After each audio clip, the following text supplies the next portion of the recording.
नमस्कार दोस्तों, स्वागत है आपका मेरे YouTube चैनल पे। मेरा नाम है दिनेश। आज हम बात करेंगे self claimed so called comedian cum political student Kunal Kamra के बारे में। वो अभी चर्चा में चल रहा है, उसको हैबिट है पॉलिटिकल न्यूज़ देके, पॉलिटिकल स्टंट करके मीडिया में आने की। वो उसका पुराना हैबिट है, क्योंकि अब वो इतना रिलेवेंट कॉमेडी में तो नहीं रहा, तो वो इस तरह से हरकत करता है। तो आज हम उसके बारे में थोड़ा बात करेंगे। प्लस आज मैं एक्सपोज करूंगा जो एक गैंग है, लिब्रांडू गैंग, जो सो कॉल्ड डेमोक्रेटिक गैंग है, अपने आप को डेमोक्रेसी के चैंपियन मानते हैं, बट कितने बड़े हिपोक्रेट हैं, उनको मैं आज थोड़ा एक्सपोज करूंगा। और मैं आपको उनका रियल फेस बताऊंगा कि किस तरह से ये लोग गेम खेलते हैं पब्लिक के सेंटिमेंट के साथ। ठीक है, तो हम स्टार्ट करते हैं पहले न्यूज के साथ, जो कुणाल कामरा की एक न्यूज है। कल कुणाल कामरा ने एक वीडियो अपलोड किया जिसमें वो कुछ कॉमेडी वॉमेडी कर रहा था, कुछ बोल रहा था, वैसे हंसने जैसा नहीं था, तो भी लोग हंस रहे थे। और उसने फिर एक पोयम पढ़ी। वो पोयम में उसने जो एकनाथ शिंदे हैं, जो डेप्यूटी चीफ मिनिस्टर है महाराष्ट्र के, उनके रेफरेंस लेके, उनका नाम नहीं लिया, लेकिन पूरी उनकी स्टोरी थी कि वो थाने से रिक्शा चला के, थाने में रिक्शा चला के फिर वो पॉलिटिक्स में आए, और फिर बाला साहब ठाकरे के साथ वो पॉलिटिक्स करे, और फिर बाद में उन्होंने उद्धव ग्रुप का जो शिवसेना है उसको अलग किया और खुद बीजेपी के साथ ज्वाइन हो गए, और पॉलिटिकल पार्टी यानी फिर बाद में उन्होंने गवर्नमेंट बना ली इस तरह से। तो उसने वो रेफरेंस देके पूरा एक पोयम बनाई जिसमें उसने एकनाथ शिंदे जी को गद्दार बोल दिया। अब शिव सैनिक भड़क गए, शिव सैनिक गुस्सा हो गए कि भाई उनके लीडर को गद्दार बोल दिया। तो जाके उन्होंने जो स्टूडियो था कुणाल कामरा का, वैसे तो बोल रहे कुणाल कामरा का था नहीं, और जो भी है वहां पे जो ये हुआ था, वहां पे शो हुआ था, वहां पे उसको तोड़फोड़ कर दिया, और उन्होंने जो भी था वहां पे सब तोड़फोड़ कर दिया उन्होंने। क्वाइट ओबियस ऐसा करते हैं, क्योंकि हमारे पास पास्ट में भी एग्जांपल है जहां पे एक पॉलिटिकल लीडर के ऊपर जोक मारने पे पूरा स्टूडियो तोड़ दिया था। वो मैं आपको रेफरेंस में बताऊंगा अभी। ठीक है, तो अब क्या हुआ कि ये ऐसा हो गया। अब कुणाल कामरा ने एकनाथ शिंदे जी को गद्दार क्यों बोला? एक्चुअली ये जब 2024 का महाराष्ट्र का इलेक्शन हुआ था, वहां पे शिवसेना जो उद्धव ठाकरे की है, उन्होंने ये एक कैंपेन चलाया था, एकनाथ शिंदे जी को गद्दार बोला था। ठीक है, कि भाई हमारी पार्टी तोड़ के आप बीजेपी के साथ ज्वाइन हो गए थे, तो उसके बेसिस पे उनको गद्दार बोला 2024 के कैंपेन में, इलेक्शन कैंपेन में। बट वो रिजल्ट क्या हुआ? रिजल्ट ये हुआ कि BJP plus Shiv Sena plus NCP वो हाई मार्जिन से जीत गई, काफी ज्यादा उनको सीट मिली है।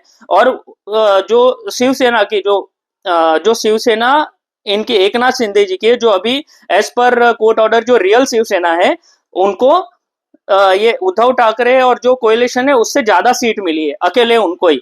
तो आप देखेंगे कि जो गद्दार वाला नैरेटिव था वो वहां पे क्लोज हो जाता है, क्योंकि इलेक्शन वहां पे उस हिसाब से होता है। और जनरली पॉलिटिकल पार्टीज करती भी है कि भाई कोई इलेक्शन कैंपेन करती है और उसके बाद में इलेक्शन रिजल्ट आने के बाद जनरली शांत हो जाता है, कुछ कुछ लोग नहीं करते। तो ये दो पॉलिटिकल पार्टीज का था, लेकिन ये जो महान कार्य इन्होंने किया है, अपने आप को सो कॉल्ड डेमोक्रेटिक चैंपियन मान के, उन्होंने एकनाथ शिंदे जी को गद्दार बोल दिया। ठीक है, अब गुस्सा आ गया उनके पार्टी वर्कर्स को, तो ये तोड़फोड़ हुई है। और क्वाइट ऑब्वियस ऐसा होता भी है। आपको ज्यादा हीरो बनने की जरूरत नहीं होती है। अगर अपने कॉमेडियन है तो कॉमेडियन के पजामे में रह के करना चाहिए काम।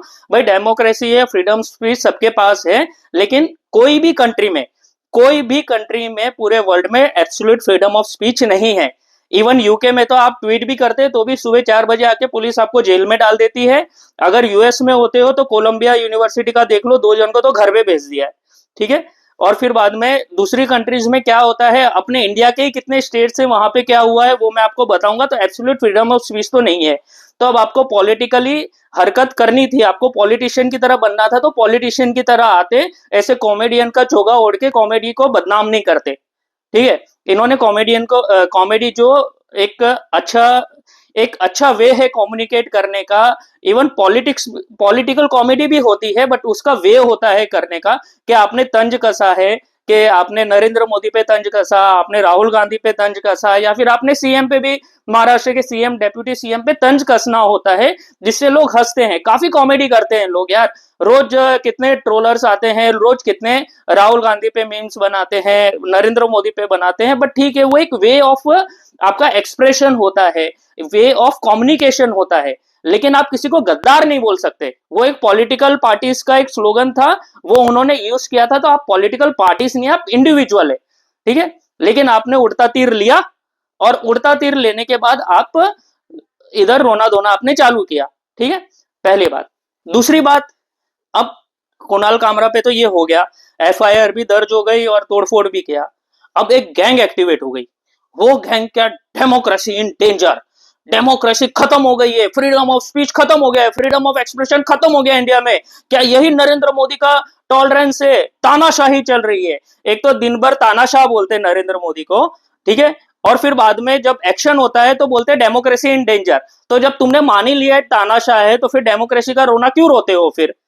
ठीक है, दोनों में से एक करा करो, इस तरह से कंफ्यूज नहीं करा करो लोगों को। दूसरी, अब ये गैंग इतनी एक्टिवेट हो गई कल रात से कि भाई ये हो गया, वो हो गया, इंडिया तो खत्म हो गया, इंडिया पूरा यानी इनटॉलरेंस हो गया, टॉलरेंस लेवल खत्म हो गया, लोगों को कॉमेडी बर्दाश्त नहीं होती है, जो नेता है उससे, बीजेपी वालों से, सब कुछ कर लिया इन्होंने, इनका रोना धोना स्टार्ट हो गया।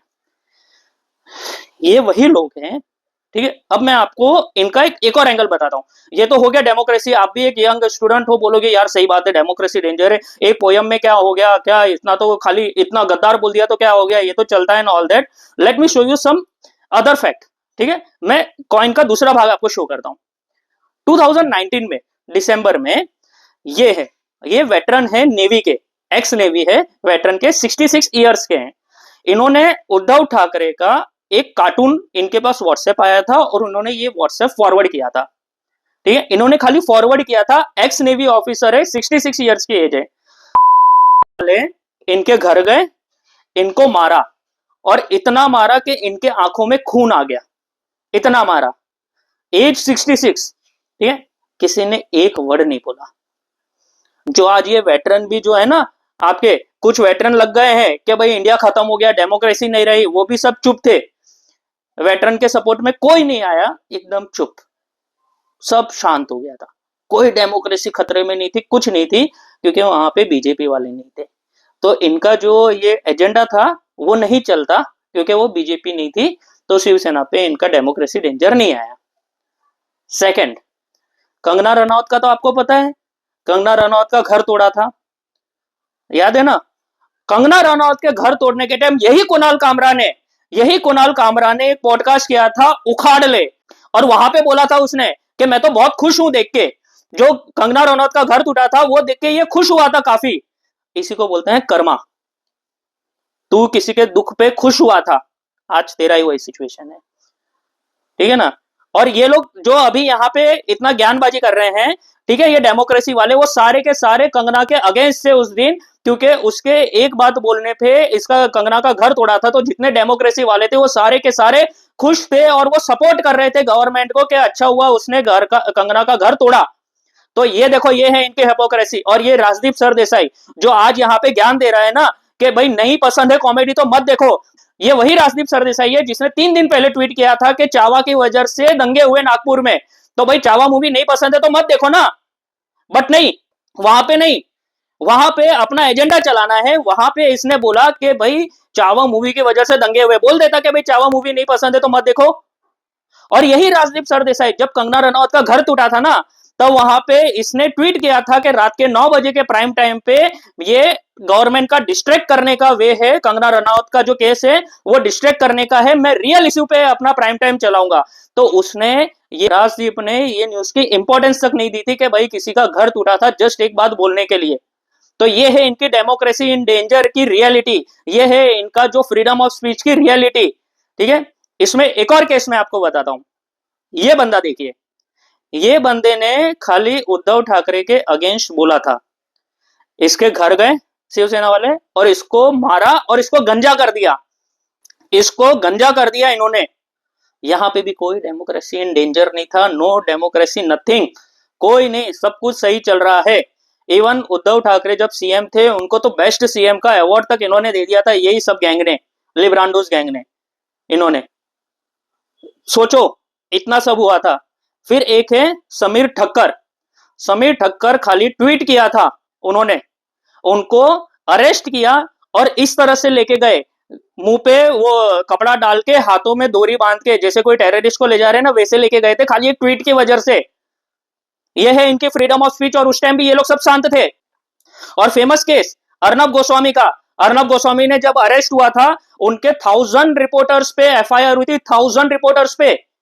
तभी भी ये लोग खुश हुए थे, ये लोग जो आज डेमोक्रेसी इन डेंजर बोल रहे हैं, ये हिपोक्रेट लोग जो आज बड़ा ज्ञान दे रहे हैं ना डेमोक्रेसी का, ये लोग। अभी लास्ट वीक ही तेलंगाना में एक लेडी रिपोर्टर को अरेस्ट किया क्योंकि उसने कुछ कमेंट किया था, सरकास्टिक कमेंट किया था गवर्नमेंट के बारे में कुछ, और तो उसको अरेस्ट किया, तो भी ये लोग सब साइलेंट रहे, किसी ने कुछ नहीं बोला, किसी ने एक वर्ड डेमोक्रेसी के लिए नहीं बोला, ना अपने फेलो जर्नलिस्ट के लिए बोला, ये लोगों ने एक वर्ड नहीं बोला, पूरी गैंग के गैंग चुप रही। ये इनकी रियलिटी है। तो ये लोग बोलते हैं ना कि इंटॉलरेंस बढ़ गया है, ये इंटॉलरेंस इसलिए बढ़ गया है क्योंकि सोशल मीडिया की वजह से ये लोग एक्सपोज हो गए हैं। तो इनका जो पहले सोशल मीडिया के पहले जो एजेंडा चलता था ना कि न्यूज पे आके कुछ भी बोल दो और किसी को पता तो चलेगा नहीं, क्योंकि हम कैसे पता चलता था, न्यूज में आता था या पेपर में पढ़ते थे, तब चल जाता था। लेकिन अब सोशल मीडिया आने पे तुरंत 1 मिनट में एक्सपोज हो जाते हैं, तो इनका अब एजेंडा चलता नहीं है, लोग इनके प्रोपोगेंडा में आते नहीं है। तो इसलिए वो जो मिडिल क्लास है, जो रियल फैक्ट देखता है कि भाई अगर न्यूज आई है तो तुरंत वेरीफाई करता है वो दूसरी जगह जाके, तो इनका एजेंडा चलता नहीं है, इसलिए मिडिल क्लास कम्युनल हो जाता है। आपको एक और एग्जांपल बताता हूं मैं। मुंबई में एक एड आई थी, वहां पे राहुल गांधी एंड सोनिया गांधी को कुछ उन्होंने फनी वे में शो किया था और क्रिटिक्स किया था, उनके अगेंस्ट में एड आई थी। कांग्रेस वर्कर्स ने वो स्टूडियो को जाके तोड़ दिया था। वो स्टूडियो को तोड़ने के बाद ये लोग में से कोई कुछ नहीं बोला था, कोई डेमोक्रेसी इन डेंजर नहीं थी, कोई फ्रीडम ऑफ एक्सप्रेशन के लिए नहीं बोला था, फ्रीडम ऑफ स्पीच के लिए कोई कुछ नहीं बोला था। वो पूरा स्टूडियो तोड़ दिया था, वो लोग को सॉरी बोलना पड़ा, एपोलोजाइज करना पड़ा, तब जाके वो लोग को छोड़ा था। फिर एक और फेमस केस मैं बताता हूं आपको, मैं केस बताते ही जाऊंगा, अभी आप सुनो पहले क्या क्या हुआ है। एक एक्ट्रेस है महाराष्ट्र के मराठी एक्ट्रेस केतकी, उन्होंने कुछ सरकास्टिक स्टोरी रखी थी इन्होंने शरद पवार जी के अगेंस्ट। उनको फीवर था 104 फीवर में पुलिस आके इनको अरेस्ट करके जेल में डाल दिया।